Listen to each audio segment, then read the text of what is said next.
Olá, sejam todos muito bem-vindos. Estamos começando mais um episódio do podcast Politiquei. Hoje estamos recebendo ele, que é ex-deputado estadual, já estou profetizando alguma coisa aqui a mais, né? E também pré-candidato a prefeito aqui em nossa capital, Goiânia. Seja bem-vindo, meu amigo Fred Rodrigues. Valeu, Carlos. Mais uma vez, um grande prazer estar com vocês aqui. Fico feliz que já as vendas puderam se encontrar. Estamos há tempo aí tentando organizar esse encontro. E, sem dúvida, eu espero que a nossa audiência aí se sinta recompensada aqui, que a gente possa fazer um programa produtivo hoje. E só corrigindo, pré-candidato a vice-prefeito, temos 2 prefixos aí. Nosso pré-candidato a prefeito é o Gustavo Gaia. Exatamente, eu já falei que era ex-deputado federal, pré-candidato a prefeito. Ô, Fred, Não, mas é porque eu demorei tanto a vir que você está esquecendo da minha introdução. Desculpa, mas estamos aqui hoje para fazer as pazes com isso aí. é verdade, então. Seja bem-vindo de qualquer forma. Obrigado. Fred, obrigado mesmo aí por estar atendendo o nosso convite, mesmo com atraso, né? Obrigado, tarda, mas falhou. Tarda, mas não falhou. É verdade. Fred, estamos em frente aí a um novo desafio, né? Vocês acabaram de assumir agora uma grande responsabilidade, né? Lançaram uma pré-candidatura, o Gustavo como prefeito, você como vice-prefeito. Como você está encarando agora essa nova fase, esse novo desafio?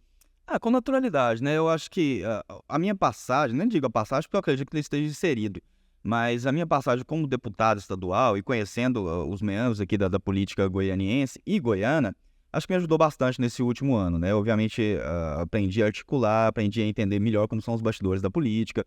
Tive um contato muito bom com os meus colegas deputados, que graças a Deus eu me sinto muito feliz por isso. Hoje em dia nos respeitam bastante, né? E construí, até diria, relações de amizade com meus colegas deputados lá. Então nós saímos de lá muito respeitados, apesar de uma cassação injusta.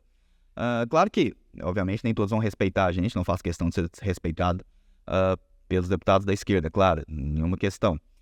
Mas, de certa forma, eles nos temem lá, já que não respeita, é melhor também, então tá ótimo. Mas, obviamente, agora é uma nova fase e essa articulação que eu e o Gustavo Gaia fizemos, a gente já vem pensando nela há algum tempo, e eu acho que acabou sendo o caminho natural, Carlos, porque a cidade de Goiânia, o estado de Goiás, são a cidade e estado conservadores, né? Todas as pesquisas mostram isso, que estão mais tendentes à doutrina conservadora. Então, a gente precisava, sem dúvida, mostrar para o eleitorado que a gente entende que isso significa, a responsabilidade que há sobre nós, e principalmente mostrar que a cidade de Goiânia não tem mais que se preocupar em sofrer com o vice, porque, infelizmente, é isso que tem acontecendo e, sem dúvida, talvez seja a maior reclamação do goianiense hoje em dia, né? Não prestou muita atenção no vice e, infelizmente, aconteceu o que aconteceu. Nós estamos aí 4 anos reféns de um governo que, sem dúvida, abandonou a cidade, para dizer o mínimo. Nós estamos vendo uma movimentação em todos os partidos, principalmente aqueles que têm candidatos e pré-candidatos hoje à Prefeitura de Goiânia, em relação à escolha dos seus vice-prefeitos, né, dos seus pré-candidatos a vice-prefeito. E estão analisando ali muitos critérios, uns pesquisas qualitativas, outros ali têm que agregar votos em determinados segmentos que eles não abrangem e tudo mais. Como que foi feita essa análise, esse estudo dentro do PL, Fred? É incrível, né? Porque quando você vota numa pessoa, quando você escolhe ela para um cargo majoritário, você obviamente viu naquela pessoa valores e princípios que te representam, viu nela a capacidade de fazer com que as coisas que você escolheu para acontecer aconteçam, né? Ela está num cargo majoritário, ela está na chefia do executivo, né? Seja da cidade, do estado ou do país. Então, você basicamente ou se enxergou naquela pessoa ou votou nela acreditando que ela faria as coisas que você escolheu para fazer. Sim. E muitos candidatos, eles na hora de escolher o vice, eles fazem o contrário, eles não se preocupam se o vice está alinhado com ele, como você disse, né? Eles fazem uma pesquisa, olha, que demografia essa pessoa está inserida, qual o sexo dela, qual a cor dela, né? A gente vê Qual segmento, né? isso, qual o segmento, em que igreja ela está, né? Então, isso para mim é muito errado, porque a gente não sabe o dia de amanhã, claro, Goiânia é a prova disso, mas obviamente que a gente também não espera isso. No entanto, na eventual possibilidade de seu vice precisar assumir, você tem que ter a noção de que você não entregou para o seu eleitorado um estelionato eleitoral. Sim. Né? Você tem que ter noção, olha, se eu sair, quem vai entrar aqui no meu lugar é uma pessoa, se não 100% alinhada comigo, que é muito difícil, ninguém é 100% alinhado com ninguém, mas uma pessoa que pelo menos vai fazer o melhor para cumprir as promessas que eu fiz. E não foi isso que aconteceu em Goiânia. Né? A gente viu que foi sim um alinhamento de conjuntura ali, né? O Rogério Cruz ser vice na chapa do Maguito, e quando o Rogério Cruz entrou, em 3 meses o MDB já tinha saído do governo. Plano de governo foi por água abaixo. Justamente. Então, eu acho que Goiânia aprendeu com isso. E a gente quis mostrar isso, mas eu acho que, mais do que querer mostrar, já era uma linha de trabalho natural nossa. Né? Nós sempre fomos muito alinhados, fizemos a campanha junto, eu e o Gustavo Gaia para deputado federal e para deputado estadual. Os nossos gabinetes trabalharam praticamente juntos, né? Eu enquanto estadual, ele enquanto federal. Então sempre teve esse alinhamento. Então, na hora que a gente precisou escolher um vice, até para parar com essas conversinhas de outros partidos aí que vinham em cima, querendo que o PL fosse vice na chapa deles, a gente, olha, cara, não tem outro caminho, o caminho mais natural a ser seguido é uma candidatura de chapa pura, aonde a gente possa mostrar para os nossos eleitores e para a cidade de Goiânia que nós estamos aqui conscientes que vamos defender valores e princípios e não simplesmente fazer uma chapa aí, carreta furacão, onde você traz todo mundo para dentro, só buscando atingir o maior número de votos possível, né? Acho que isso não é certo com o eleitorado e eu acho que isso não seria correto com a cidade de Goiânia. Fred, outra percepção que houve pública, vamos dizer assim, até estampada em todos os jornais, foi o Caiado demorar para escolher o seu candidato para disputar aqui em Goiânia, principalmente por uma análise técnica envolvendo o perfil desse candidato, né? Ele queria um candidato, segundo ele, gestor, com mais maturidade, já tem uma experiência e tudo mais, certo? Certo. São atributos que, bem direto mesmo, às vezes o Gustavo, como pré-candidato a prefeito, não carregam, né? Que é já a experiência em outros mandatos, né? Como gestor também e tudo mais. Como que você vê também essa análise, até porque isso foi feito através de pesquisas qualitativas, segundo o governo do estado, né? E a escolha também foi feita tudo isso aí. Você acha que essa é de verdade, né? O anseio da população hoje aqui em Goiânia, ou não? Eu acho que sim, sem dúvida, há um perfil de gestor ou ao menos de pessoas que saibam montar uma equipe e saibam conduzi-las durante um processo administrativo. Sim. Eu não vejo, eu acho que obviamente o governador Caiado se pautou pela pesquisa, Sim. e isso é natural ser feito, mas eu acho que iria contra até mesmo a biografia dele. Né? O governador Ronaldo Caiado, quando ele era inclusive mais novo que eu, ele concorreu em 89 à presidência do Brasil. Foi a primeira eleição dele. Foi a primeira eleição dele, se eu não me engano, ele tinha 38 anos na época, eu tô com 39 hoje. E não tinha experiência nenhuma administrativa. E isso está recheado. O próprio presidente Bolsonaro não tinha presidência de gestão. E para mim, pelo menos, e para boa parte da população que eu converso, é inegável que fez o melhor governo do nosso país nos últimos 20 anos, 30 anos, né? Então, eu acho que estabelecer, claro, cada um faz política do jeito que quer e eu entendo que o governador queira buscar isso, mas eu acho que eu não traria esse ponto argumentativo num debate. Certo. Se eu fosse, por exemplo, o Sandro Mabel, que foi o escolhido do governador, eu não falaria, você não tem experiência administrativa. Isso, de forma alguma, vai agregar para ele, até porque correria o risco dele ir contra a própria pessoa que escolheu o padrinho político dele, que o ressuscitou para ele disputar essa eleição. Entendi. Até porque a história nos mostra realmente o contrário, né? Justamente. Então, assim, obviamente você quer o gestor, você quer a pessoa, principalmente. Eu acho que assim, e o Goiânia já entendeu isso. Independente do perfil de gestor, há muitas pessoas que têm perfil de gestor e que não fizeram um bom governo. Há muitas pessoas com perfil de gestor e que destruíram cidades e estados por onde passaram. E ao mesmo tempo, há pessoas que simplesmente chegam ali com a humildade que não sabem de tudo, mas têm a noção de que precisam montar uma equipe com cargos técnicos, com pessoas qualificadas e ter a noção que às vezes ela tem que escutar mais do que falar.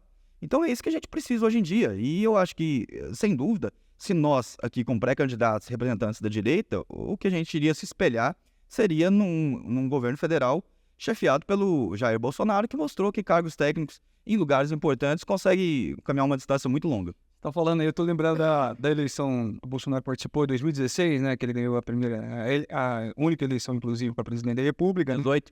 2018, desculpa. 2018, onde ele também foi questionado muito sobre isso, né? A falta de experiência no executivo, né? E ele brincava não, de um tom sério, inclusive, né? Coloca eu, o Lula e a Dilma, então, numa sala e aplica uma prova do Enem. É isso aí. Eu não sei, mas meu secretário não sabia, meus ministros, né?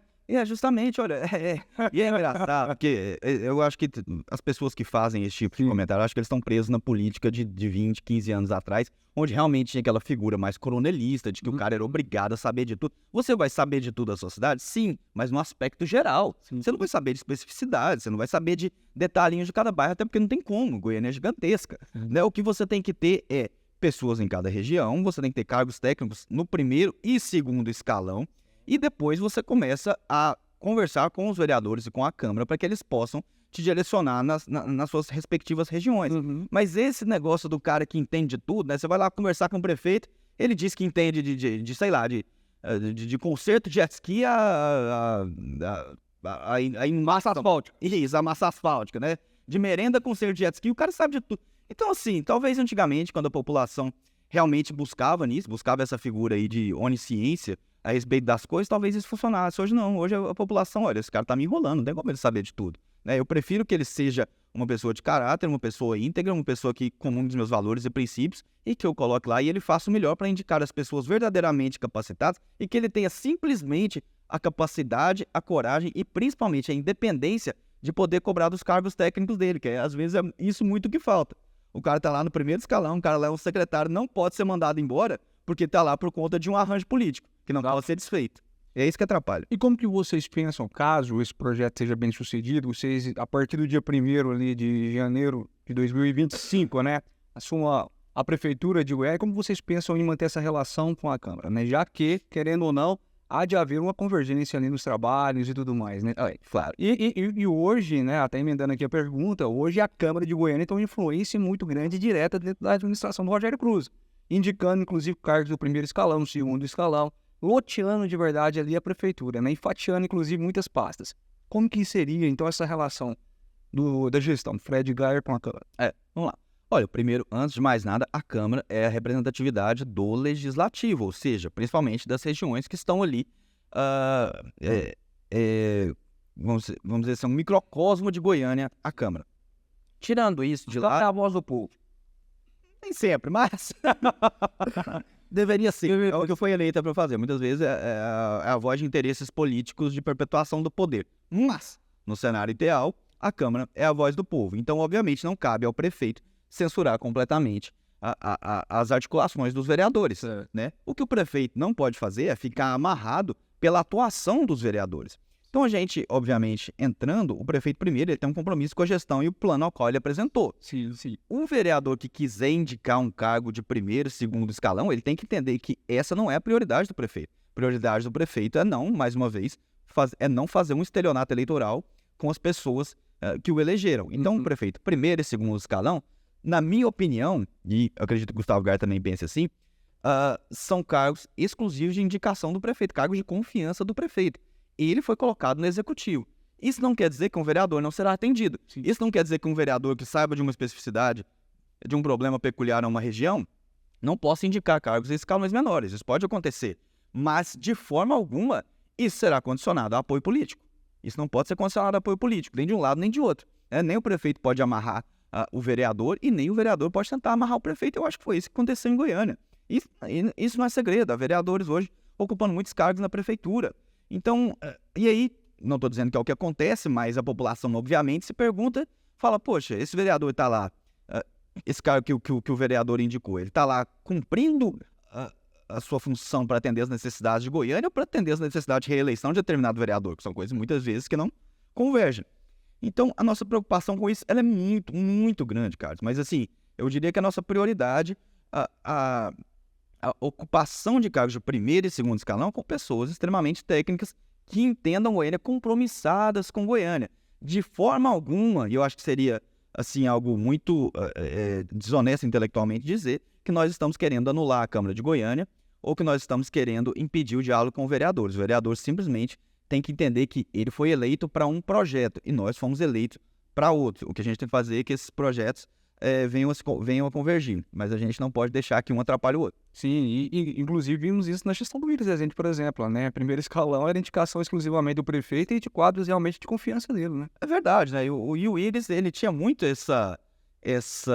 digamos assim, essa pegada populista, mas eu diria sendo populista no bom sentido do termo. Aham. Ele não tinha problema de caçar briga com vereadores, né? Até a própria vereadora que pediu um impeachment dele, se não me engano, foi Sabrina Garcês, se não me engano, que pediu o impeachment dele, depois de um pouco tempo, estava lá de boa com ele, tranquila, né? Então ele tinha essas brigas naturais, né? Obviamente nem todo mundo pensa igual e a gente está preparado para enfrentar essas brigas, mas mais uma vez, o que a Câmara, na minha opinião, precisaria entender, e eu já ocupei o Legislativo, né? Enquanto deputado, eu sei o que isso significa, é que são projetos diferentes. Então, se você tem sua opinião, se você é contra, tudo bem, não tem problema nenhum. Agora, você atuar para amarrar a prefeitura, para travar a prestação de serviços, aí você está atuando não só contra o seu eleitorado, e vai ficar claro para a população que você está buscando não um projeto de governo, mas um projeto de poder pessoal seu. De manutenção do poder. Fred, você e o Geier, principalmente, são duas vozes talvez as mais ouvidas hoje na direita aqui do nosso estado de Goiás. Obrigado. Né? são autoridades, são referências aqui da direita, também aliados diretos ali do ex-presidente Jair Bolsonaro, representam muito bem o nosso estado, né? O Gaio hoje em Brasília, você teve oportunidade aqui dentro da Lego, e com certeza teria todas as condições, falo isso também aqui agora como um comentarista político que acompanha de perto, né? Teria todas as condições reunidas nesse momento para garantir um mandato hoje na Câmara dos Vereadores em Goiânia e assim também contribuir, dar sua contribuição no Legislativo, onde o discurso, né, que vocês hoje defendem, do idealismo, dos valores cristãos, dos valores da direita, né? Existe ali uma arena propícia para ser feito, construído esse debate.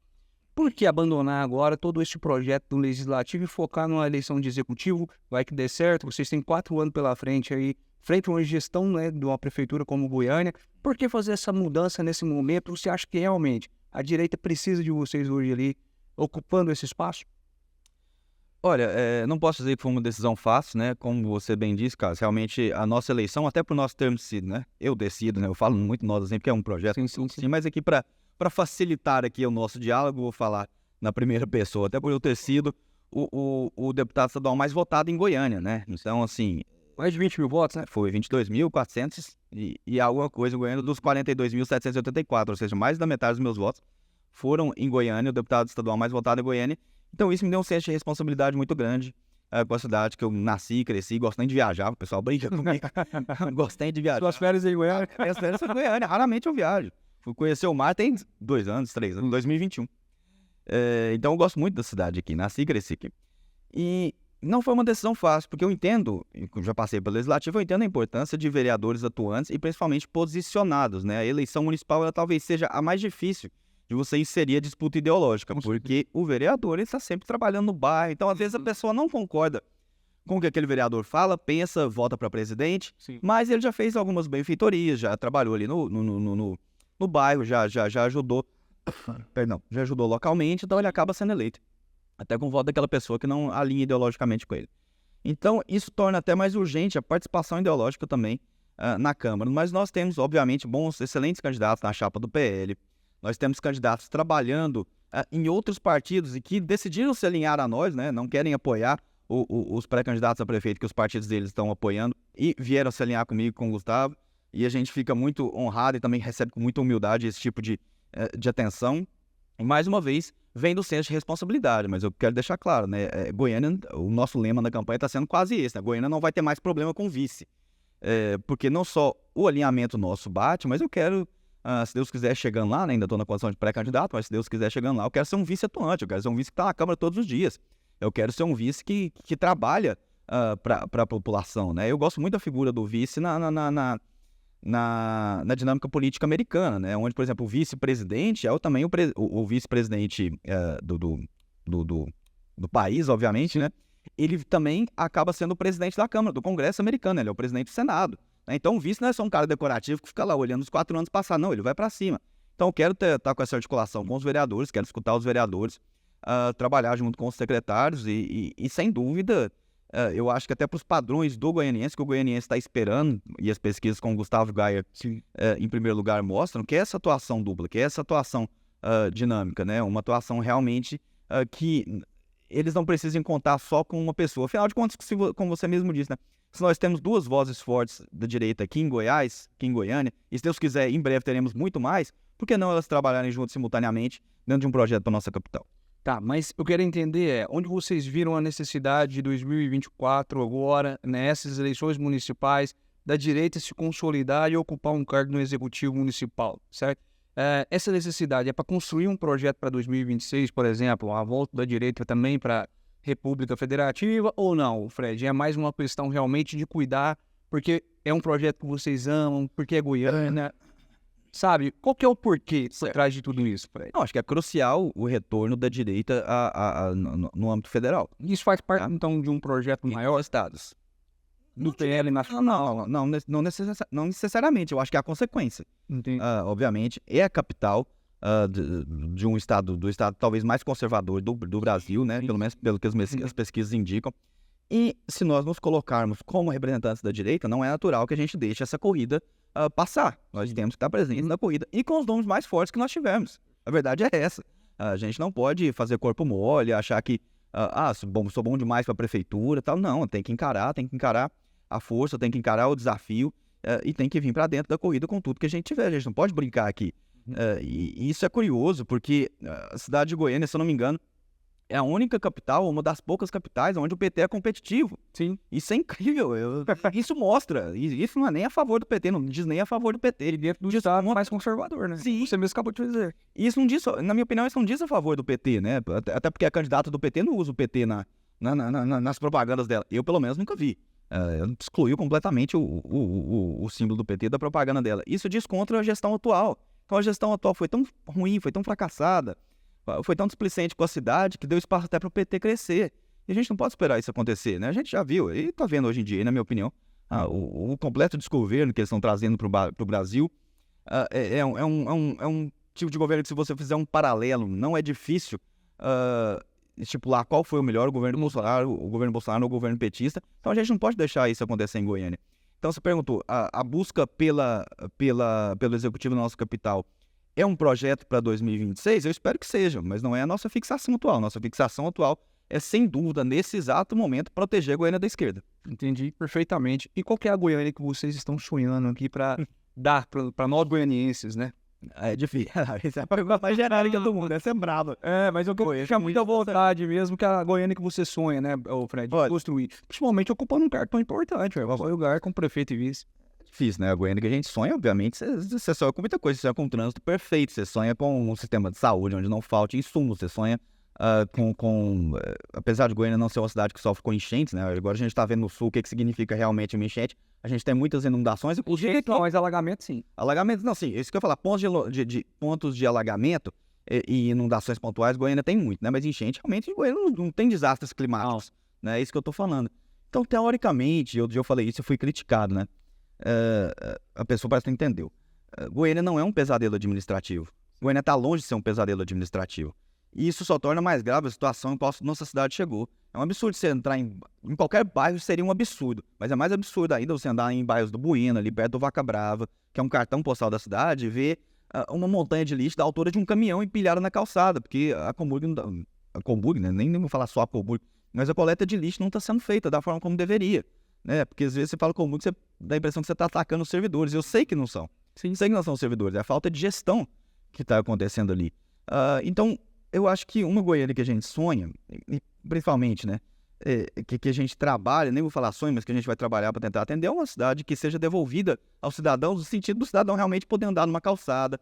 Graças a Deus, hoje em dia nós não temos tanto problema com violência, mas já também mais um reflexo do governo Bolsonaro, cuja dinâmica de protagonismo das polícias foi muito bem adotada pelo governador Caiado e refletiu na segurança pública do estado, consequentemente em Goiânia.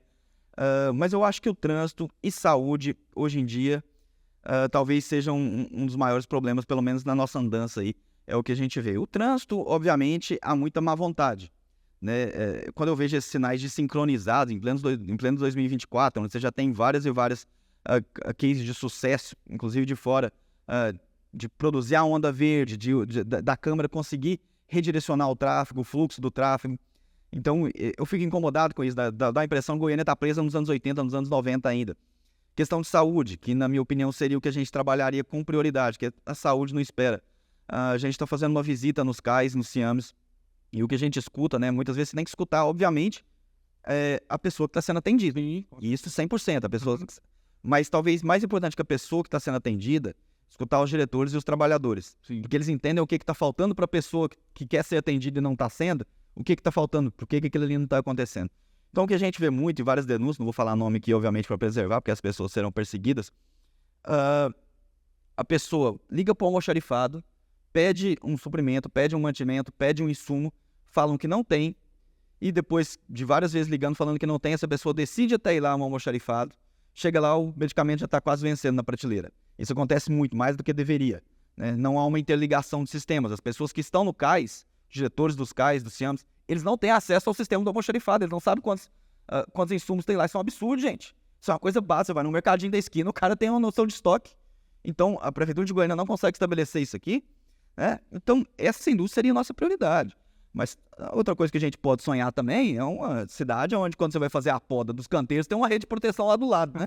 O mínimo, né, Breno? É o mínimo. Isso a gente tá sendo um pouquinho, né, debochado aqui, mas tem umas coisas que a gente tem até que tentar tratar com leveza pra ver se passa a raiva. Não sei se você viu outro dia uma entrevista do Rogério Cruz e ele explicou por que não utiliza a rede de proteção. Você acompanhou? É uma questão de economia de mão de obra dos funcionários? Exatamente. O prefeito de Goiânia, pessoal, para quem está acompanhando, eu sei que tem muita gente do Brasil inteiro que vai acompanhar, o prefeito de Goiânia, que se eu não me engano é o segundo ou terceiro mais rejeitado do Brasil, tem uma rejeição gigantesca. Ele disse que não coloca a rede de proteção quando os funcionários estão fazendo a poda dos canteiros, porque ele e a equipe dele fizeram um estudo e fica mais barato pagar a porta do carro do que colocar a rede de proteção em todo mundo que está podando. A última coisa, prefeito, que eu tô pensando quando eu tô passando do lado daquela máquina girando a 8.000 RPM ali, pronto pra pegar uma pedra e jogar na minha direção, é a porta do meu carro. Tô preocupado com o meu olho. Tô preocupado com a cabeça do meu filho que tá dentro do carro. Eu não tô preocupado com a porta do meu carro, que até eu arrumo. Que eu duvido muito que a prefeitura vai pagar também a porta do carro. Você vai parar lá, ó, o que vocês fizeram. Não, isso aí já tava. E aí? Acabou. Então, como? Olha o raciocínio do prefeito, não. E o desgaste no caso para um cidadão, né, que tem a porta danificada. Não, o desgaste no caso do cidadão que perdeu um olho. Exatamente, não é só o carro. Meu Deus, o carro é a última coisa que eu tô preocupado. Então, assim, ele não fez o cálculo logístico em relação à saúde da população. E isso acaba refletindo de uma forma ou outra nos CAIs também. Falando em gestão, então, do prefeito Rogério Cruz, nós estamos aqui com um projeto já aprovado na Câmara agora, com o orçamento da prefeitura próximo ano, previsto para 8 bilhões, né?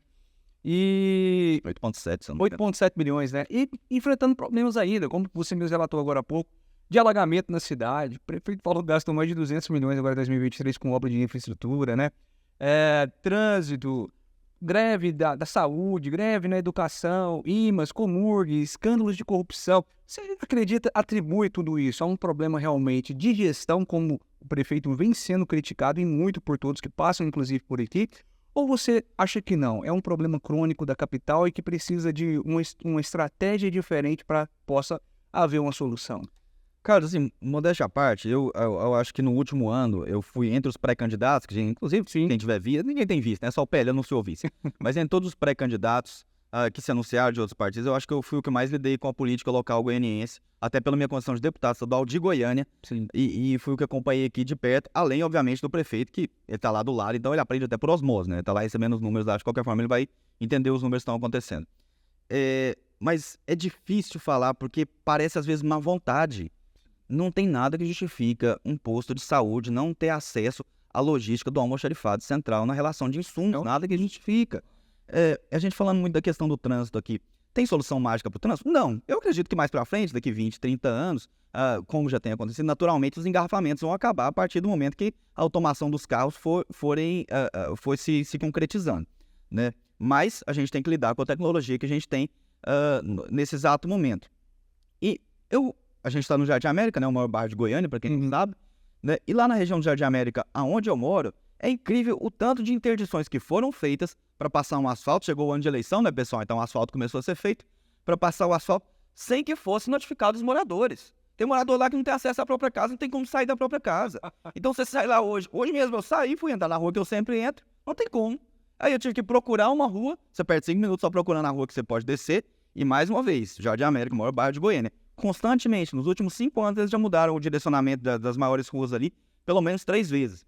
Dá a impressão que a coisa não é feita pelo estudo e pelo trabalho logístico e pela loja. Dá a impressão que eles estão fazendo pela tentativa e erro. Não, deixa eu ver como fica menos pior aqui. Ah, não, isso aqui ficou horrível. Muda de novo, depois todo mundo acostumou. E aí não ficou bom não, tem que passar uma... Muda de novo. Então dá a impressão que a Prefeitura de Goiânia está atuando pela tentativa e erro. E infelizmente, não sei, talvez tenha algumas áreas da expertise humana, sim, da interação social, que isso funcione, mas aqui não. Aqui toda vez que você prejudica as pessoas. Quando você não consegue estipular uma entrada e saída organizada no setor de saúde, você perde vidas. Sim. Muita gente não fala, mas muitas pessoas estão perdendo a vida porque não tem vaga, não consegue a vaga. Isso está acontecendo em Goiânia, né? Isso é varrido como se fosse uma morte natural. Não é. A pessoa morreu porque ela não teve a vaga. Então a gente tem que trabalhar nesse sentido. E mais uma vez, voltando aqui, transversei um pouco, mas voltando. Eu não sei o que está acontecendo, eu não quero acreditar e não tem como, que isso é só problema de gestão. Porque tem coisas que podem ser resolvidas simplesmente chamando o secretário. Meu amigo, por que esse cais não é interligado com o nosso sistema central? Por que vocês não tiraram pelo menos um dia ali para fazer umas faixas que custam R$10 para 20, R$40 para colocar lá, para avisar para os moradores que de tal dia, durante tal horário, essa sessão vai ser interditada? parece que a prefeitura deliberadamente cria problemas para o cidadão goianiense e geralmente você cria a dificuldade para vender a facilidade, né? Eles só estão criando a dificuldade, né? Nem a facilidade, eles estão tendo a decência de vender para a gente. Então, sem dúvida, é algo muito difícil. É um tipo de... pelo que eu converso, claro, não quero ficar analisando campanha dos outros, mas eu tenho a obrigação de falar o que eu escuto e o que eu converso, inclusive com meus colegas deputados, está um clima de o último a sair, apague a luz, né? Não há muita confiança numa reeleição do atual prefeito e, principalmente, eu acho que a falta dessa confiança se reflete no que está sendo feito na administração atualmente. Fred, avançando aqui, então, até porque eu quero entrar também num assunto nacional contigo aqui, Claro. e o tempo urge, né? No entanto, existem algumas previsões sendo feitas, né? Como você realmente está... Você não está fazendo nada de errado, dando pitaco ou opiniões a respeito de campanhas dos outros. Até porque eles fazem isso também. Fazem muito nós somos as maiores vítimas de especulação. Inclusive, mais especulado que o PL. Inclusive, uma grande especulação é que o Gayer talvez ainda não seja o candidato a prefeito pelo PL, né? Caso o Gayer realmente não seja o candidato, ele desista ali daqui para o dia das convenções e ainda tem um tempo, né, para todo mundo se decidir, não só ele, como você mesmo falou nos bastidores, qualquer um também está sujeito a isso. No entanto, caso o Gayer não seja candidato a prefeito, o PL vai apoiar outra candidatura ou, independente disso, ele vai ter uma chapa pura? Vamos lá, Carlos. É chapa pura, né? Mas cabeça de chapa. Você, obviamente, um jornalista, um comunicador, tem a obrigação de fazer essa pergunta, né? E não tem problema nenhum em responder. O que eu acho ruim é quando as outras chapas parece que passam mais tempo especulando sobre a chapa do PL do que na formação das suas próprias, né? Sim. A gente não fala isso, mas olha, também eu poderia falar para o Mabel, tem muita gente que especula que sua candidatura não vai decolar e que você vai ser trocado em breve, né? Poderia especular do Rogério Cruz também, tem muita gente que acredita que você nem vai chegar até o fim.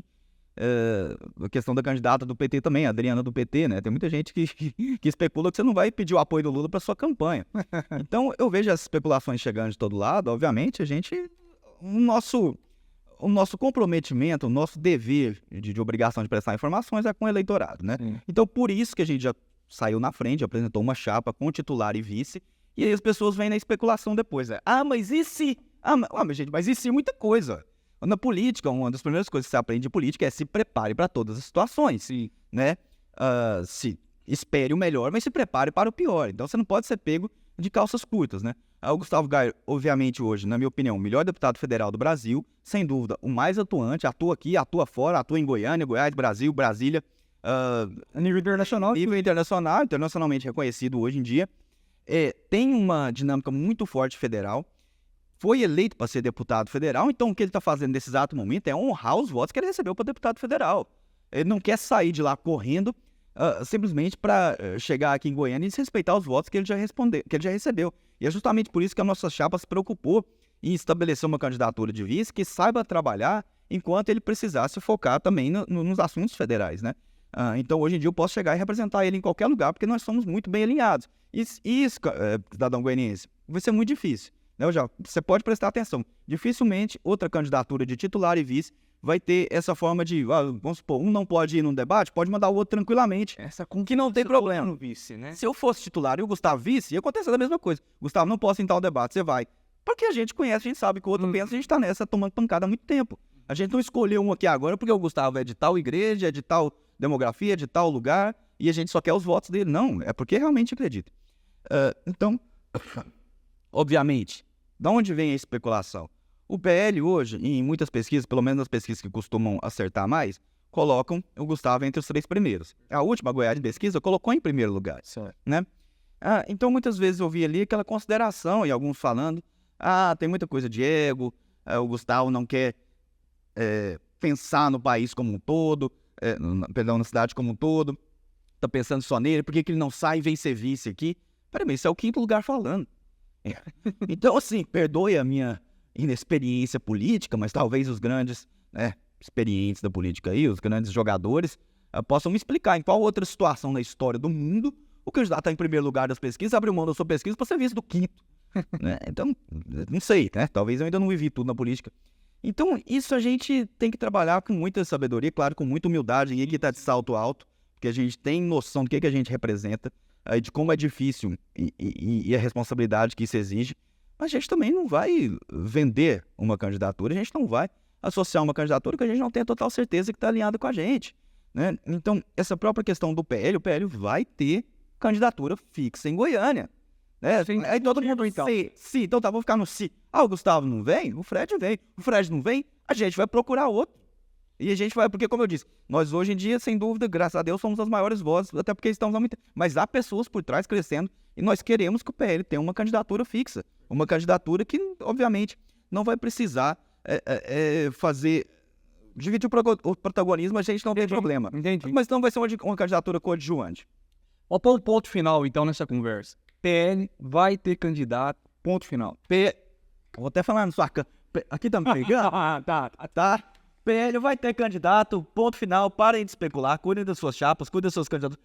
Preocupem em achar um vice alinhado com o que o seu titular defende, até para não fazer estelionato eleitoral na população novamente. E você tá falando algo importante, porque essa questão da confiança, ela é tão séria, né? Porque poderíamos até fazer um desafio aqui para seus oponentes, né? Quem confiaria no vice aí para realmente representá-lo na sua ausência? Vamos ver quem viaja mais, quem fica mais de 3 meses fora numa viagem. Exatamente.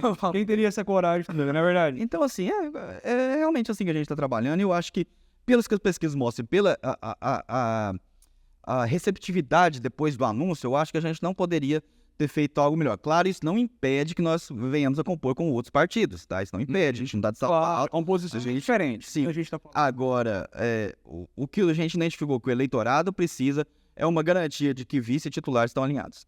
Perfeito, então. Fred, avançando aqui, eu quero aproveitar e convidar você a se inscrever no nosso canal, se por acaso ainda não fez, curtir bastante aqui o conteúdo, compartilhar com os amigos e discutir bastante política aí nos grupos de fofocas, principalmente do WhatsApp.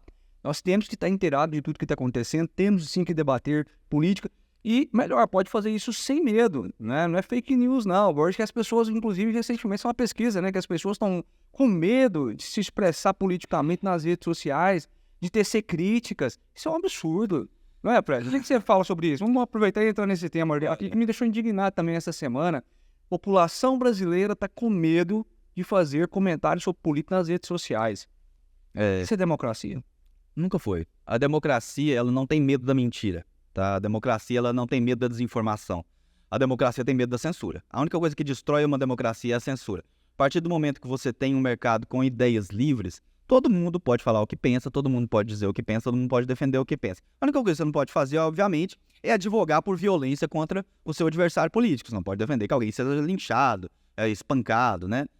Agora, todo o restante você pode defender as suas ideias. O que esse pessoal fez? E já vou entrar, obviamente, nos nomes. Eles avocaram para si o monopólio da defesa da democracia. Então, a partir de agora, quem defende a democracia sou eu. Eu sou a democracia. Inclusive, eu defino que é a democracia também.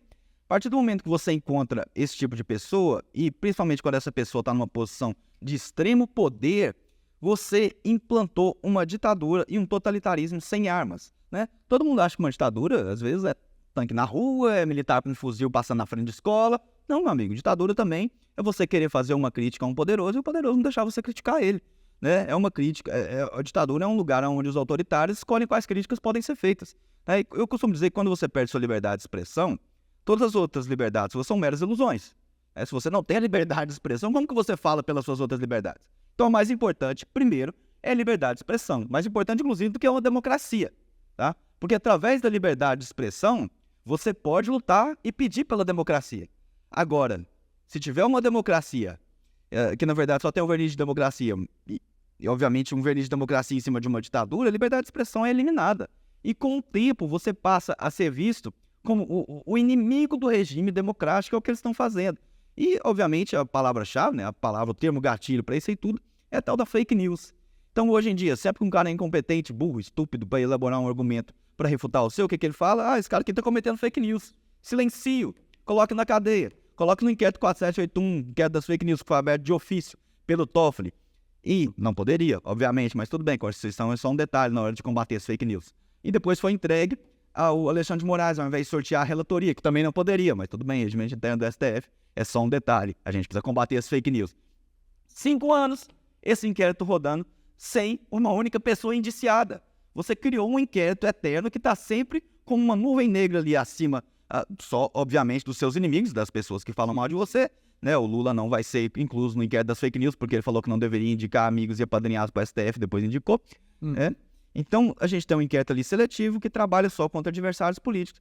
Essa é a ditadura perfeita. E aí você coloca o maior veículo de comunicação do Brasil, que é a Globo fazendo a assessoria de imprensa do regime autoritário, e tá tudo certo. Obviamente, é por isso que eles querem censurar isso aqui, pessoal. É por isso que eles falam tanto de regulação da rede. É por isso que eles falam tanto de defender a imprensa profissional. Então, esse pessoal que é autoritário, que é totalitário, que quer escolher o que você pode dizer, pensar e fazer, eles morrem de medo disso. Porque é através disso aqui que você desafia o sistema vigente que eles trabalharam tanto para criar. E, obviamente, nenhuma ditadura dura para sempre, nenhuma imposição de pensamento dura para sempre. A gente está vendo as consequências disso. E a grande prova de que esse inquérito 4781 é um ataque violentíssimo contra as instituições brasileiras, né? E aqui eu falo da nossa Constituição, falo do nosso Congresso, falo até do próprio STF, que está sendo vilipendiado pelas ações de alguns autoritários, é que quando ele foi aberto, muitas pessoas que hoje o aplaudem pediram o fim dele. Eu lembro do Randolfo Rodrigues, pega, pessoal, procure o Randolfo Rodrigues falando do inquérito 4781. Pergunta o que ele falava do Alexandre de Moraes. E hoje em dia está tudo lindo, né? Acha o que o PT falava do Alexandre de Moraes? Ministro golpista e advogado do PCC, estava no site do PT até outro dia. O Valdir Damus, que hoje é secretário do consumidor, se não me engano, do Lula, pediu o fechamento do STF. Por que ele não está no inquérito dos atos antidemocráticos? Então, criou-se, e a gente vê isso com muita clareza, criou-se um sistema de perseguição exclusiva a inimigos do atual regime. Então, se você fala com o PT, não é o que você fala, é o que eu estou tentando dizer. Não é o que você fala, é quem fala. Então, não importa o que você fala. Você pode pedir o fechamento da STF, desde que você seja petista, desde que você esteja alinhado com o PT. Agora, se você chega e fala nas suas redes que às vezes o STF está exagerando, está partindo para o autoritarismo e alguns ministros do STF não representam a vontade da população, inquérito das fake news para você. E você passa a ser investigado. E aí, como o inquérito não tem fim, o que eles podem fazer? Manda a Polícia Federal na sua casa, depois manda de novo, uma prisãozinha provisória aqui, um fechamento de um jornalzinho aqui, como o Terça Livre foi fechado, tudo tranquilo, afinal de contas está fazendo o quê? Lutando pela democracia, combatendo as fake news. Quem vai ser contra isso? Meu Deus do céu, todos os regimes autoritários do mundo, eles têm um nome político bonito. República Popular da China, República Democrática do Congo, República Popular da Coreia do Norte, Partido Nacional Socialista dos Trabalhadores Alemães. Sabe que partido é esse, né? Sim. Nazista. Então é tudo lindo. Na hora de perseguir é tudo lindo, o nome vem bonito. Mas, na verdade, a gente sabe o que está acontecendo. É aquele verniz de democracia em cima do monte de chorume autoritário. É uma grande, realmente, dificuldade que vem se debatendo no Brasil já há algum tempo. E, Fred, na sua opinião também, queria saber um pouco mais a respeito se você pensa sobre isso. No Brasil, ele mudou o jeito de fazer política principalmente, mas o comportamento também do eleitor e da população no geral. Hoje, qualquer evento que aconteça a nível nacional gera ou cria-se uma briga política, né, entre os lados, esquerda e direita principalmente.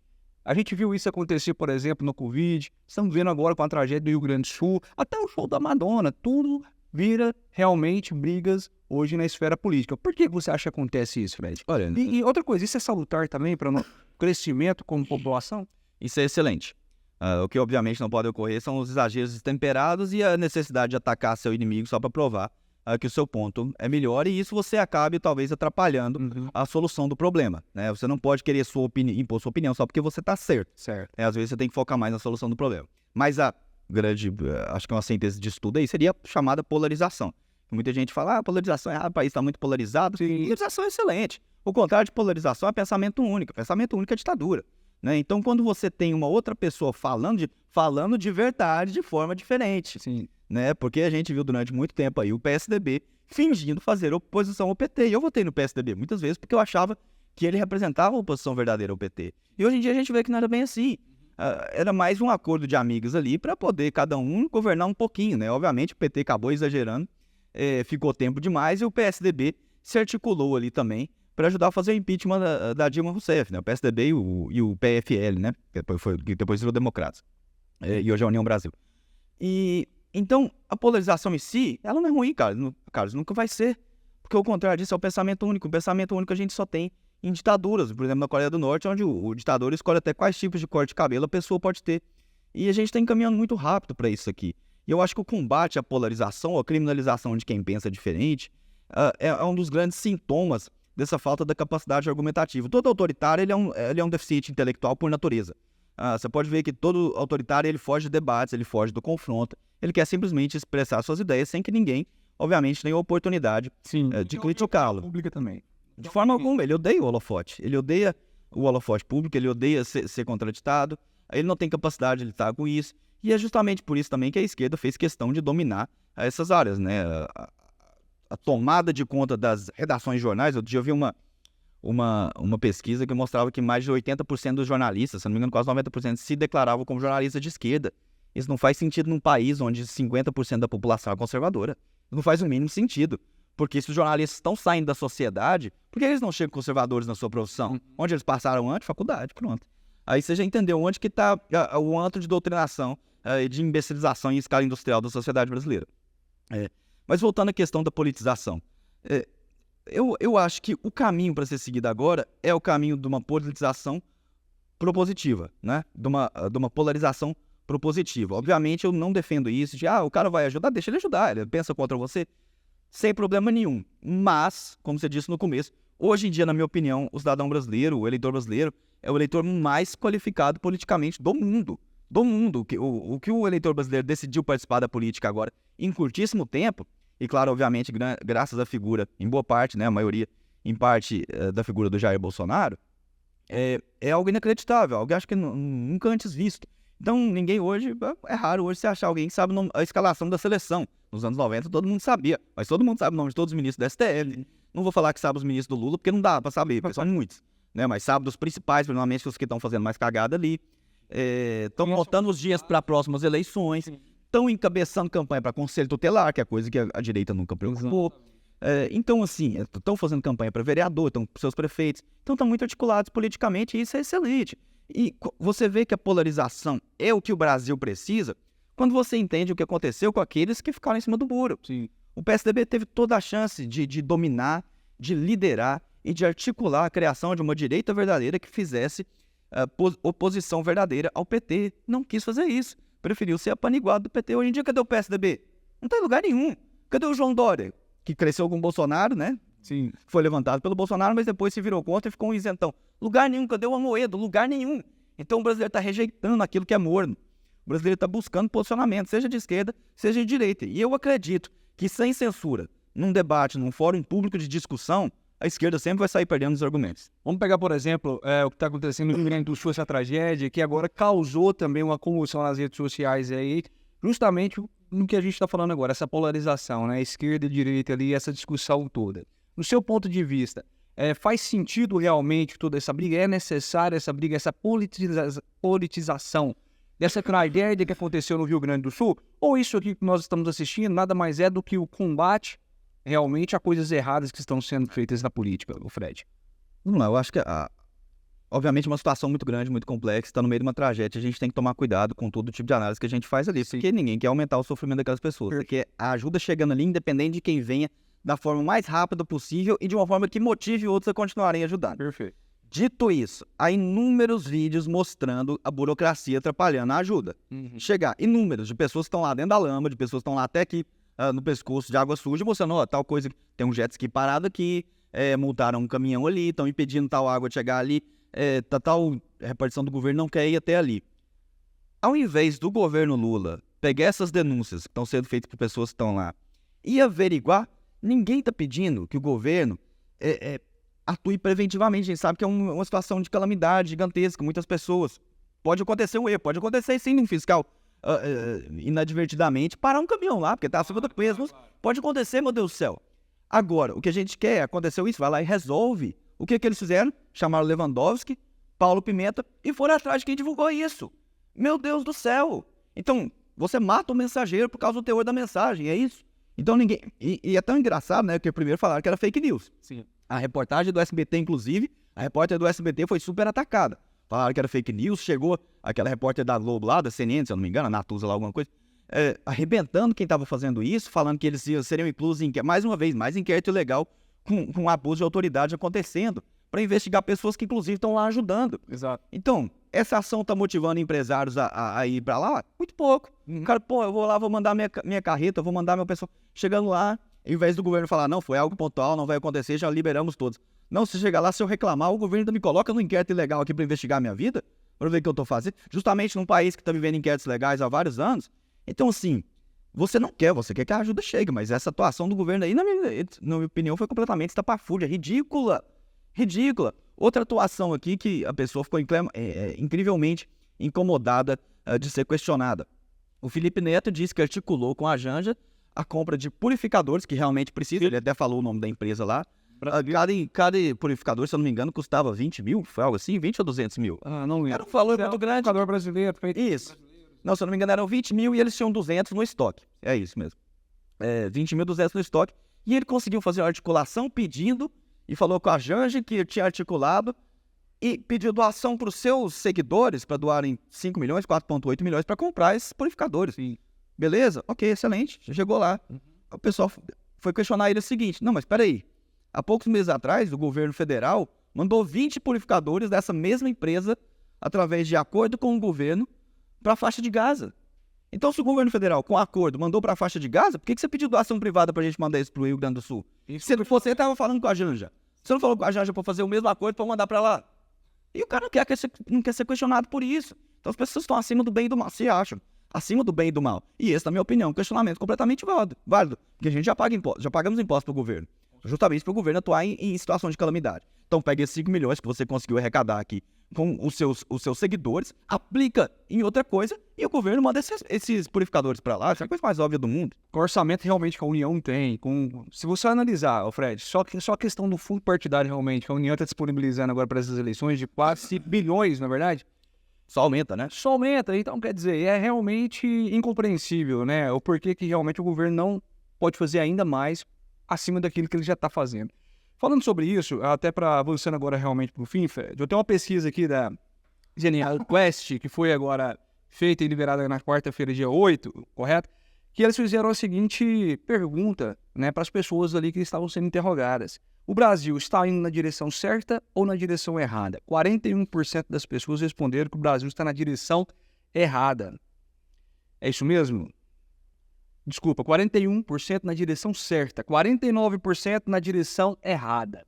Por que você acha que está tendo realmente essa discrepância? Ou seja, 49% da população dizendo que o Brasil está indo na direção errada. E isso, claro, casando com a desaprovação do governo que cresceu, né? Foi para 47%, inclusive, de acordo com essa mesma pesquisa. Como que você analisa, então, realmente essa desaprovação do governo subindo? Você acha que esse cenário vai continuar realmente nesse ritmo de crescimento ou não, Fred? Eu acho que é um reflexo do governo Lula, mas ninguém pode ser dito, pelo menos ninguém com mais de 25 anos de idade, 20 anos de idade, pode dizer que isso foi pego de surpresa, né? Afinal de contas, quem poderia imaginar que um condenado em 3 instâncias por corrupção e que mentiu durante toda a campanha e fez o contrário do que disse, iria mais uma vez mentir pra gente, né? A política é muito cheia de surpresa mesmo nesse sentido. Obviamente há a percepção do que está acontecendo no Brasil, obviamente ninguém está satisfeito. Há uma sequência de mentiras, de maquiagem de dados, há uma sensação de abandono, né? Obviamente a figura de linguagem, mas dá a impressão de que o presidente passou mais tempo fora do Brasil do que dentro no ano passado. Né? A impressão que passou, pelo menos para mim, foi de que ele queria fazer uma lua de mel antes com a Janja. Mentiras a todo momento. É um governo que ainda está muito ancorado, está usando as críticas ao governo passado de muleta, só que as pessoas já viram que, na verdade, o governo passado, mesmo com toda a situação, foi muito mais eficiente. Eles estão falando, o Brasil voltou a crescer. Voltou a crescer o quê? O Brasil já estava crescendo. E, na verdade, pouca gente sabe disso, né? Ou pouca gente se lembra disso, mas durante o governo Bolsonaro, nós só tivemos um ano de PIB negativo, né? O primeiro do Lula já tivemos 200. A questão não é nem isso, a questão é que durante os últimos anos do governo petista, se não me engano, 14 e 15, perdão, nós tivemos 2 anos de PIB negativo, né? Então, e naquela época não tinha pandemia, não tinha guerra. Certo. Então, o que eu faço, na verdade, o alinhamento político que eu faço dessa situação, a leitura política que eu faço dessa situação é o seguinte: o PT consegue ser pior ao Brasil do que uma guerra e uma pandemia ao mesmo tempo, né? A taxa de desemprego, ela dobrou no governo Dilma, se não me engano, entre 2012 e 2014, né? Então, eles tiveram uma destruição completa do Brasil num período muito curto de tempo. E, mais uma vez, sem guerra e sem pandemia. No entanto, a culpa, obviamente, não é da Dilma. A culpa é do Lula, que não fez suas reformas estruturais, que tinha, naquela época, uma popularidade muito grande. Sim. Uma popularidade gigantesca, e não utilizou, não gastou essa popularidade fazendo as reformas que o Brasil precisava. Reforma tributária, reforma da Previdência, reforma política, reforma administrativa, não fez nada disso. Ele simplesmente passou a conta para frente. Chegou, explodiu na mão da Dilma. Obviamente, teve um impeachment e o Brasil precisou ser recuperado. E foi recuperado a duras penas. Só que agora eles pegaram o Brasil de novo. Ontem a gente acompanhou, mais uma vez, né, a recriação de um imposto, né? O DPVAT, o SPVAT. 15 bilhões vão jogar na mão do governo federal. Pelo amor de Deus, gente. E mais uma vez, sempre que eu tenho a oportunidade aqui, e a gente está falando para todo o Brasil, pedir desculpas ao Brasil pelo senador Cajuru. A gente realmente tinha poucas opções naquela época e acabou elegendo esse cara. Então, minhas desculpas aí. Passou por um voto, né? Ou seja, se o Cajuru não tivesse votado pela volta do DPVAT, não teria sido inserido novamente esse imposto aí nas costas do brasileiro. Então, desculpe aí, em nome do Estado de Goiás, a gente pede desculpas pela eleição do senador Cajuru. Prometo que não vai se repetir. Mas essa questão toda, Carlos, voltando aqui, a percepção do brasileiro está correta. A percepção do brasileiro está muito correta e eu não acho que isso vai mudar por agora. O governo Lula não tem capacidade, não tem articulação, não é mais 2005, né? Quem não sabe, 2005 foi o ano do mensalão, onde o mensalão ficou escancarado. Não é mais 2005, eles estão tendo muita dificuldade no Congresso. Obviamente, por isso a gente já viu a articulação e nem a imprensa faz questão de esconder. Obviamente, hoje em dia, há uma articulação executiva, STF, para tentar anular o Congresso. E eu acho que isso não vai durar muito tempo também não, porque as pessoas já perceberam. Não é um líder político carismático, mas não tem coragem de sair na rua, frequenta uma praia, tem que fechar a praia. E o maior inimigo político dele hoje, a pessoa que ele determinou como seu inimigo político, não consegue tomar um caldo de cana sem reunir 2.000 pessoas. É verdade. Fred, mas agora eu queria te apertar. Quero te apertar no seguinte quesito. Dias atrás nós estávamos tomando um café, na verdade, com uma pessoa de um instituto, né? Inclusive um instituto que divulgou algumas pesquisas aí com o GAR em primeiro lugar. E o GAR, inclusive, fez questão de repostar todos vocês ali do PL, né? E tudo mais ali, comemorando realmente aí mais esse feito, vamos dizer assim. E ele questionava, né, cara? Mas olha só, quando as pesquisas são favoráveis, eles acreditam e divulgam. Mas quando não são, né, é fake news, é pesquisa comprada, né, pesquisas que não prestam e tudo mais. O que você pediu em relação a isso? Porque tudo que a gente está analisando realmente são dados basicamente relacionados a pesquisas, concorda? Aprovação e desaprovação do Lula, crescimento do GAER aqui dentro de Goiânia ou não. Você mesmo citou isso logo lá atrás, né, que o GAER está liderando as pesquisas, então não há por que também desistir de um processo como esse. Vamos falar então, só para a gente realmente agora aproximando do fim, sobre pesquisas, na sua opinião. Não tem problema nenhum se a pesquisa colocar... O que eu olho muito na pesquisa é o histórico, né? Vamos supor que, já que a gente trouxe esse dado, pesquisa Datafolha, logo antes da eleição de 2022, certo, colocava o Lula entre 15 e 17 pontos à frente do Bolsonaro. Qual foi o resultado final? 1,8. O que justifica uma pesquisa ter uma margem de erro de 1.000%? Nada. Alguma coisa estava errada. E a pesquisa, a gente sabe que ela acaba criando um sentimento na população. A pesquisa não está inerte, né, sem comunicação social, não.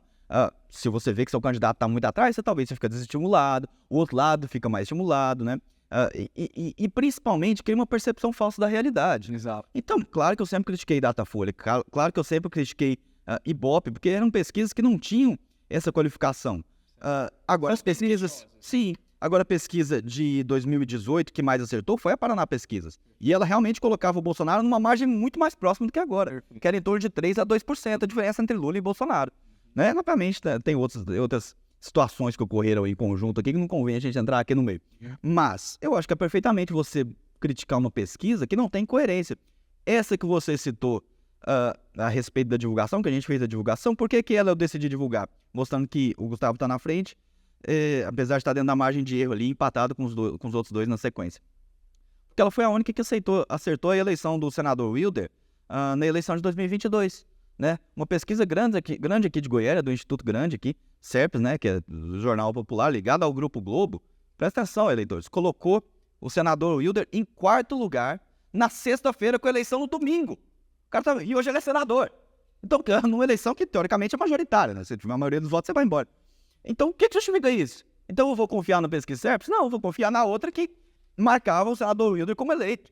Então, é fácil. A pesquisa é contra mim. É porque, curiosamente, eu acho que talvez a pessoa que falou isso, você não se atentou a essa leitura, curiosamente, as pesquisas que costumam acertar, elas estão acertando, colocando a nossa posição no lugar correto.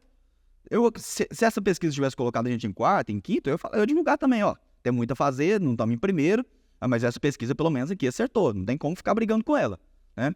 Agora, como que eu vou divulgar uma pesquisa Datafolha, né, com a cara limpa? Não tem como.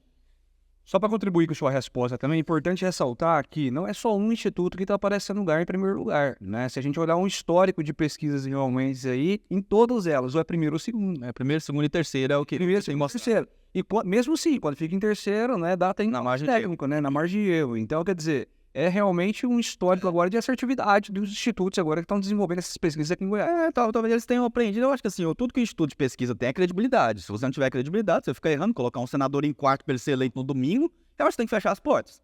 Se você estabelece uma margem de diferença de 17 pontos, abre a urna, tem 1,8, você tem que fazer outra coisa na sua vida. Você é um picareta. Me desculpe. Só que as pesquisas, eles têm essa licença poética para errar bastante, falar, teve uma mudança no eleitorado aqui na questão de 48 horas. Ok. Vambora. Perdão, eu pensei... tá. Outra coisa que eu queria falar. A respeito da candidatura do Gustavo Gaia, que muita gente fala, olha, é uma candidatura extremista, um candidato extremista, um candidato polêmico, radical, direita radical. Adoram esse termo, né? Direita radical, até hoje não sei o que é isso. É só o pessoal da direita que anda de skate. Eu, por exemplo. E... É o mais radical. É o mais radical que eu consigo ser. Pois é, outro dia o pessoal fala, velho, você é muito radical. Falaram isso pra mim também, agora falam mais pro Gustavo. Você é muito radical, seus projetos aqui são muito radicais na Assembleia. O projeto que eu apresentei, que falaram isso, foi um projeto que proíbe o procedimento de mudança de sexo em criança e adolescente em Goiás. Olha o nível que virou, né? Você não quer que criança e adolescente faça procedimentos hormonais de mudança de sexo, você virou radical, né? Tatuagem você só pode fazer depois de 18, viu, pessoal? Só pra você entender, bebida alcoólica também, tá? Mudar de sexo a partir dos 12. Tudo certo, senão você é radical. Vambora. Não cabe a nossa chapa, e ao Gustavo Gaia especificamente, a condição de candidato radical, extremista, de nicho, porque ele tá em primeiro. Não existe um candidato de nicho que fique em primeiro ou entre os primeiros lugares da pesquisa. Então, acho que essa bolha aí já foi quebrada. O que a gente tem que fazer agora, como você disse, é com assertividade mostrar as nossas propostas específicas para a estrutura de Goiânia e as coisas que a gente pode fazer melhor do que essa gestão. Convenhamos também, não é muito difícil fazer melhor que essa gestão, mas a gente não pode se nivelar pela parte mais baixa, né? A gente tem que procurar sempre nivelar pelo que há de melhor no Brasil. Então, obviamente, Gustavo, nós temos ali contato direto com grandes ministros do governo Bolsonaro, Paulo Guedes, Tarcísio, o próprio Bolsonaro. Então, tem toda uma estrutura ali que a gente procura e vai procurar se apoiar. Senador Wilder, obviamente, que é o coordenador da nossa campanha, que ninguém nega, que é um dos melhores administradores empresários do Brasil. Então, a gente tem por trás de nós, que somos ali, obviamente, a linha de frente, os expositores de ideias, né? O pessoal que está falando o que a direita pensa, nós temos um quadro extremamente qualificado técnico por trás de nós. Eu acho que isso é o mais importante. Olha, isso fazia muito parte aqui de uma pergunta que eu queria fazer, né? Se é a questão das bandeiras, né? Se você acredita que realmente só ser de direita já era o suficiente para garantir uma eleição. Mas você está dando informação agora realmente muito importante. Por trás realmente aqui do Fred e do Gustavo, tem um time de pensadores já sendo construído, um time já que estão analisando todos os pontos dentro de Goiânia. Já existe, então, uma equipe sendo trabalhando nesse sentido, Fred? Com certeza. Eu acho que assim, hoje, não é puxar a sardinha para o nosso lado, mas eu confio nas pessoas que estão lá. Nós temos a equipe mais qualificada. A gente tem a possibilidade de trabalhar com pessoas que tiveram 4 anos à frente do governo federal, que seguraram o Brasil durante uma pandemia, que seguraram o Brasil durante uma guerra, que estão acostumados a pegar um cenário destroçado e colocar aquilo ali de pé. Nós temos, obviamente, o senador Wilder, que já, inclusive, ocupou cargos dentro do governo estadual, né? Que hoje é um senador respeitado no Brasil inteiro, inclusive pelo pessoal mais de centro-esquerda também, então que tem muitos contatos. A gente preparou uma equipe técnica muito boa e que está disposta a trabalhar para o Goiânia. Eu não acho que só a gente chegar lá e bater no peito e falar, somos conservadores, somos da direita, votem na gente porque Goiânia é de direita. Da mesma forma que eu acho imprescindível o posicionamento político e ideológico hoje em dia no candidato, eu também não acho que sirva só para isso. Que a população está buscando só isso. Ok, você é de direita, eu sou também, por que eu não estou aí concorrendo no seu lugar? Então você tem que ter alguma coisa ali que o eleitorado enxergue e fala, olha, além de ser direita, ele ainda tem a capacidade de fazer acontecer aqui na cidade. E isso é uma coisa que a gente realmente está buscando, é algo que é a nossa prioridade. Mais uma vez, nós temos a melhor equipe técnica aqui, reuniões quase que diárias a respeito do plano de governo. O Gustavo, obviamente, está para os Estados Unidos agora. Sim. Teve essa sessão no Congresso extremamente importante sobre os atos de autoritarismo no Brasil. Ele tem que participar, mas a gente atualizando e conversando todos os dias a respeito do plano de governo aqui. Nós hoje já estamos na quarta agenda. Então, é isso. Agora é viver Goiânia, entender os problemas de Goiânia e elaborar o melhor plano de governo que a gente vai conseguir. Sem dúvida, já temos material para isso, né? O próprio Uda já foi pré-candidato aqui, já tem um plano de governo. O Gustavo já foi candidato em 2020, tem um plano de governo. E eu tenho uma equipe também trabalhando o meu, e obviamente a gente vai unir isso tudo e tirar o melhor de cada um. Tirar não, né? Colocar o melhor. Tirar para colocar em outro lugar. Colocar o melhor de cada um. As ideias de todos é realmente construir um baita plano de governo. Fred, obrigado. Boa demais esse bate-papo, né? Foi muito esclarecedor, acima de tudo, para conhecer um pouco mais também do que está sendo construído dentro do PL. Mas para finalizar, eu quero que você, então, fique à vontade, né? Para falar para as pessoas que estão nos assistindo agora, já no final do programa, o porquê o seu projeto, o projeto do Gustavo, o PL, entendeu? É o melhor projeto para Goiânia nesse ano e nessas próximas eleições. O diferencial de vocês, eu fiz essa pergunta para o Sandro, né? Se é empresário, eu vou colocar como do outro lado da mesa, por que eu deveria te contratar? Então, se a população, né, vai te contratar, mas por quê? Qual é o seu diferencial dentro dos seus concorrentes? Vamos lá. Primeiro de tudo, né? Como estamos numa cidade, num estado conservador, a gente tem que deixar claro que durante muito tempo no debate político, principalmente onde a esquerda participava, o conservadorismo era visto como algo ruim, atrasado, algo assim que lembrava ditadura e autoritário. A gente vê que não é assim. Hoje o conservadorismo luta pela liberdade. E se você for olhar em todos os aspectos da sua vida, sempre que a palavra conservador é usado, ou um derivado dela, você vê que é num contexto positivo. Você fala, vou comprar um carro e o carro está conservado. Pô, excelente, todo mundo quer um carro conservado. Comprar uma casa, ela está conservada. Vou comprar um violão, ele está conservado. Em todo aspecto da sua vida, a palavra conservador é utilizada no cenário positivo, a não ser no debate político, onde a esquerda estigmatizou. Obviamente, como eu disse, o brasileiro hoje está muito mais qualificado politicamente e entende o que significa, né? Eu tenho uma frase, estava até na frase do nosso gabinete, que é construindo o futuro e honrando a história. Que basicamente é o que eu acho que nós devemos fazer. Olhar para frente, evoluir, sem nunca esquecer das bases estabelecidas pelas pessoas que nos antecederam. Né? Não dá para você viver numa constante revolução tentando reinventar a roda a todo momento. Isso é, obviamente, a linhagem do progressismo e a gente não é assim. Explicado isso, qual que é o nosso diferencial? A possibilidade de chegar lá sem o conchavo. A possibilidade de chegar lá, nós somos um partido que hoje em dia está caminhando quase que sozinho. Nós não temos intenção nenhuma de caminhar sozinho. Nós queremos trazer pessoas boas, ideias boas, mas também a gente não vai abrir mão dos nossos valores e princípios. Ninguém vai chegar lá, olha, se você abrir mão disso aqui, deixar a gente nomear uns 3 de primeiro escalão aí, eu ponho tanto na sua campanha, mas o vice é meu. Não, isso não vai acontecer. Isso não vai acontecer no PL, todo mundo conhece a minha índole, conhece a índole do Gustavo. Nós fizemos campanha, inclusive, para deputado estadual e federal, sem utilizar dinheiro público. E isso é um desafio, isso é uma desvantagem gigantesca que você sai. Muitos e muitos apoiadores nossos falam, utilizem o dinheiro, já que está lá a verba pública, o fundão, o famoso fundão eleitoral, porque criou um desnível gigantesco entre quem quer competir. Então a gente tem a consciência do desafio que está sendo apresentado para nós e principalmente a consciência da responsabilidade que a gente tem de chegar lá desamarrado de conchavos políticos. Quer dizer que não vamos conversar com outros espectros? Não vamos conversar com pessoas que pensam diferente? Obviamente que não. Vamos conversar com tudo. Mas nós vamos atender às demandas, principalmente dos vereadores, dentro da expectativa que foi imposta a nós pelo nosso eleitorado. Então o vereador chega lá, tô com um problema lá no cais do meu bairro. Não, vou lá, vamos lá ver o que você está precisando. Tô com um problema de poda ali, vou lá. Claro, a prefeitura está à sua disposição, independente do partido político. Aí chega um vereador, prefeito, tô precisando de 100 mil aqui pra gente fazer uma marcha da maconha aqui em Goiânia. Aí não, meu amigo, você tá na cidade errada. Já estava na cidade errada antes da gente entrar lá, e se a gente chegar lá, você vai estar na cidade mais errada ainda. Então, obviamente, há valores e princípios que não serão quebrados, e os valores e princípios que colocaram hoje o Gustavo como pré-candidato mais apontado nas pesquisas vão ser mantidos caso a gente chegue lá. Maravilha. Encerramos por aqui. Mas, Fred, antes de mais, queria saber, tem mais alguma novidadezinha que você pode estar nos contando, adiantando, alguma coisa que não foi dita até agora? Só muito trabalho, cara. A novidade é muito trabalho. Obviamente, furo pra gente já dar pra imprensa toda. Cara, que é um furo sai mais na frente do que uma chapa que já anunciou titular e vice. Então, assim, acho que a gente já saiu na frente aí, mostrou nosso comprometimento com a cidade de Goiânia e a vontade de trabalhar.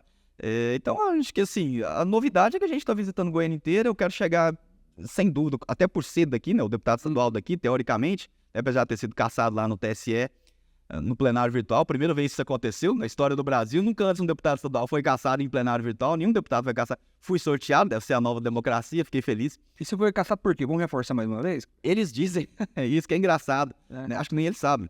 Porque eles dizem que eu fui cassado por falta de prestação de contas. Mas a punição para não prestar contas é você ficar inelegível durante 4 anos ou período do mandato igual você concorreu, né? Então eu não poderia concorrer a outro cargo até o fim de dezembro agora. não poderia concorrer a essas eleições, mas eu estou aqui perfeitamente elegível. Então, todos vocês da imprensa aí, extremamente, não todos, obviamente, mas a imprensa preguiçosa que não faz o dever de casa, que diz que eu fui caçado por não prestar conta, explique para seus telespectadores por que eu estou elegível, então.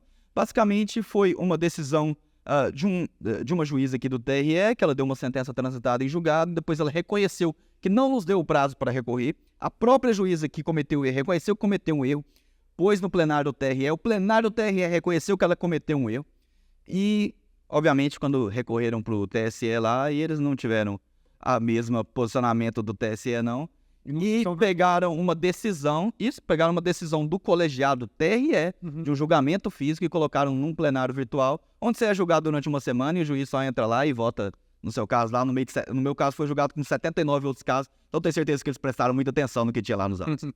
Meu amigo, muito obrigado mesmo aí pela paciência, atenção, todos nós aqui que tá, inclusive você que está nos acompanhando até agora, né, que é o principal interessado em tudo isso que foi dito. Quero convidar você mais uma vez para se inscrever nos nossos canais, inscrever no canal do deputado também, ex-deputado Fred Rodrigues, ele me corrigiu agora há pouco, mas também futura ex-prefeito de Goiânia. Então tá convidado a se inscrever, a curtir, compartilhar bastante, comentar e, claro, vamos discutir política sem medo. Não é fake news discutir política não, viu, pessoal? Vamos falar, vamos dar nossas opiniões e o mais importante de tudo, vamos criar uma conscientização cada vez maior sobre o voto, porque isso sim muda a vida de todos nós. Muito obrigado pela audiência e até a próxima. Valeu, pessoal.